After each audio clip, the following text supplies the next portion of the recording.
years ago. So parang pakiramdam namin, bahagi kami ng pinaglalaban nila. Kaya tinutuloy namin ang laban. Meron pa kayong Sige ko gusto na. i-add? Same question.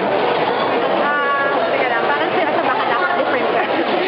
Siguro, para sa'yo, paano mo, ano yung definition mo nung pagtutuloy ng laban sa generation mo?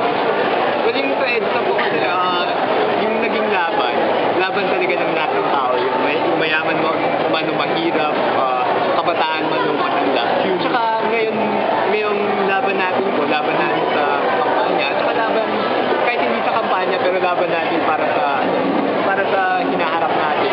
Ganun pa rin po, sama-sama tayo, kabataan man o matanda, mayaman man o mahirap, orange man o yellow, kasama talaga tayo. At saka, alam ko ng kandidato natin. Kaya kay Senador Aquino po talaga yung spirit of people power. Sa kanya talaga yun.